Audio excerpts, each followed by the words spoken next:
Tu ne l'attendais pas? Il te tue! Super sub de luxe, il te tue! Bellingham n'est pas là, tout le peuple madrilène a peur, il te tue!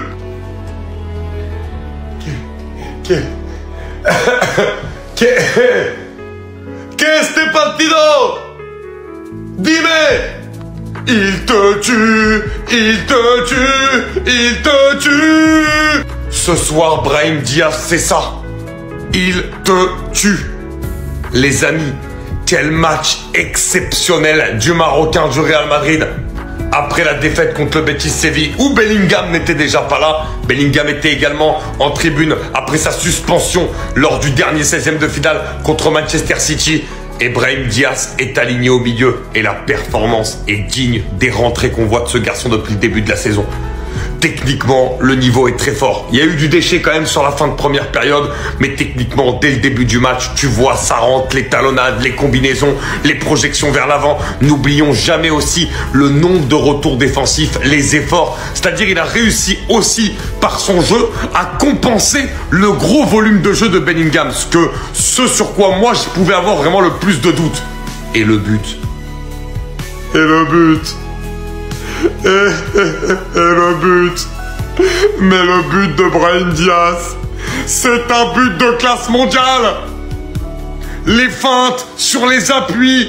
À un moment donné, il fait genre avec le genou, il va toucher le ballon, il ne le touche pas vraiment. L'enroulé extraordinaire. Brahim Diaz, les célébrations avec le COP de Madrid. C'est tout simplement extraordinaire. Brahim Diaz, match référence avec le Real Madrid.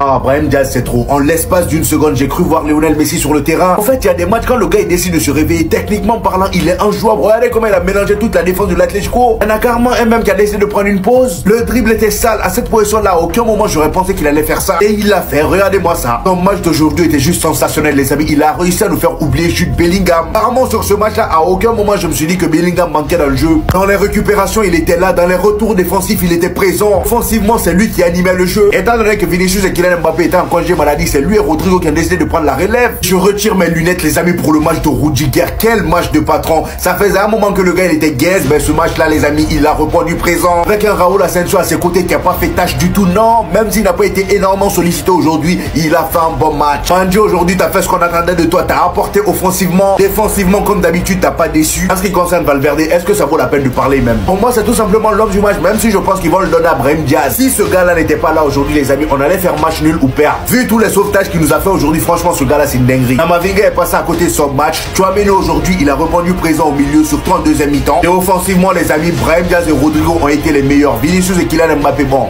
comme je l'ai dit, ils étaient en congé. Lui, c'est qu'un super sub. Hein. Ah. Quel jugador. Quel joueur. Là, je suis pas content. Je suis pas triste. 2-1.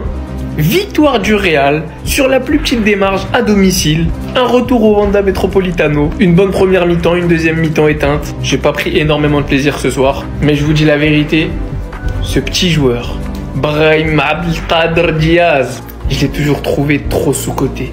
Les supporters madrilènes m'ont trop répété, c'est qu'un super sub. C'est qu'un super sub. Et bah il a subé. Il a super subé.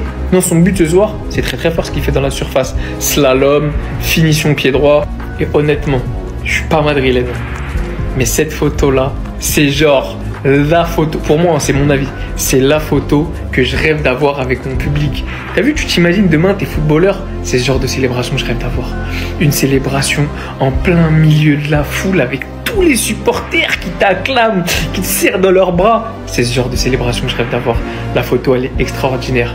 Donc je suis content pour lui. J'aurais préféré une victoire de l'Atlético. Mais visiblement, Sorloth et le Cholo, ils sont bons qu'à faire des bracos contre le Barça. Maintenant, on attend quand même le match retour. Et je reste persuadé que l'Atlético se qualifiera. Il a mis Jiménez au sol sans toucher le ballon. Regardez juste la victime. 1, 2, 3, 4 joueurs autour de lui. Dites-vous que la fan de corps était tellement puissante que lui-même a cru qu'il allait tomber. Tout était calculé. Regardez juste au final ce carnage devant autant de joueurs pour venir tout droit nous sortir cette finition.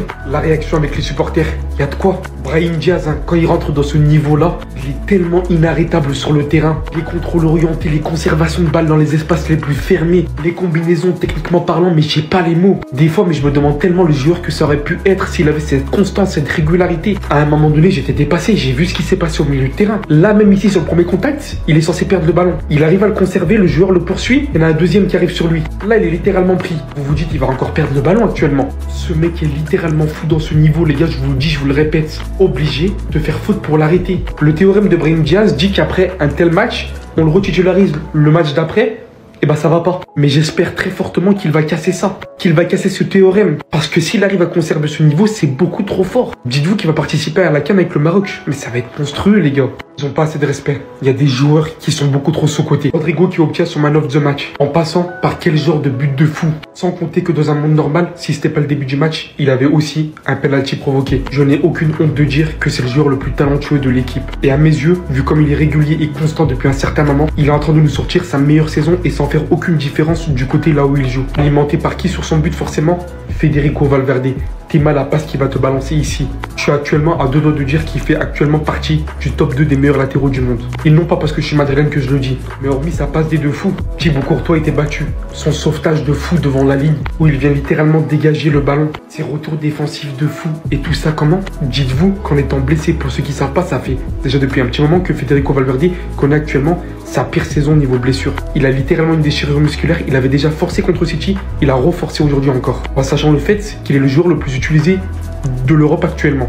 Je dirais jamais assez. C'est le joueur qu'on ne pourra jamais remercier de tous ses loyaux services qu'il a apportés à ce club. Tous les clubs du monde souhaiteraient avoir un Valverde dans son équipe, c'est un fait réel. Brahim Diaz, j'en ai fait une vidéo, mais vous connaissez les gars.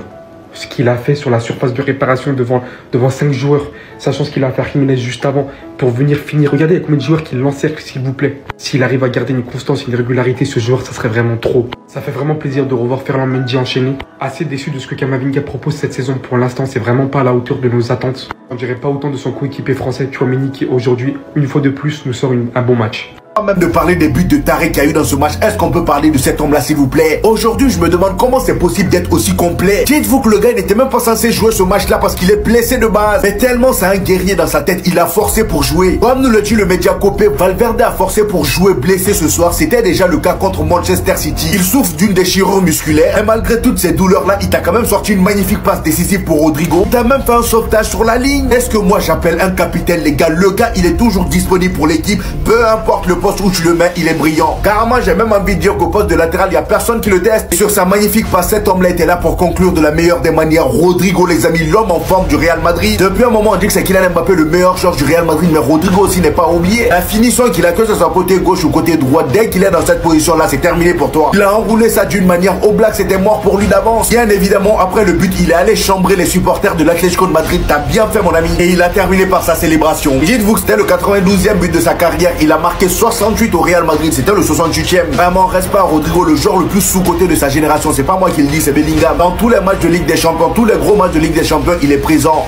Ouais, Kylian Mbappé, c'est bon, tu peux réapparaître, le match est fini. On peut tout reprocher à l'Atlético de Madrid, mais ils sont tellement disciplinés, c'est tellement des gamins que quand ils décident de te bloquer, mon ami, t'es bloqué jusqu'à la fin. Kylian Mbappé et Vinicius, les deux superstars du Real Madrid, n'ont pas vu le jour aujourd'hui. Vinicius même, c'est mieux. Kylian Mbappé, toutes les fois qu'il avait le ballon, il avait tout le temps 2 ou 3 joueurs de l'Atlético de Madrid sur lui. Il n'arrivait pas à jouer. À chaque fois qu'il avait le ballon, il perdait. Les passes, il n'y arrivait pas. À un moment même, les supporters ont commencé à s'agacer. Vinicius, dans ce match, c'est un peu mieux que Kylian Mbappé, mais ça reste tout autant compliqué. Il tente des choses par-ci par-là, mais ça marche pas. Et en plus de ça, depuis le début du match, j'ai même pas l'impression que les deux cherchent à jouer ensemble. J'aurais bien aimé parler que des joueurs du Real Madrid, mais comment ne pas parler de cet homme-là, les amis, Julian Alvarez. Mais quel but il nous a lâché. Carrément, j'étais même surpris du but tellement je m'y attendais pas. Dans cette position-là, qui aurait pensé qu'il allait tirer? Personne. Dans ma tête, il allait faire un centre. C'est pour ça que tous les défenseurs sont là en train de le regarder. Camavinga se fait bouffer et regardez, tous les défenseurs sont là à le regarder. Et c'est là que Julian Alvarez décide de surprendre tout le monde. Regardez-moi la rouler sur le côté gauche, angle fermé. On peut même pas en vouloir à nos joueurs, ils pouvaient rien faire. perd. Même si je pense que Camavinga aurait dû être beaucoup plus solide sur le duel. Et là, les amis, qu'est-ce que tu veux faire? Thibaut Courtois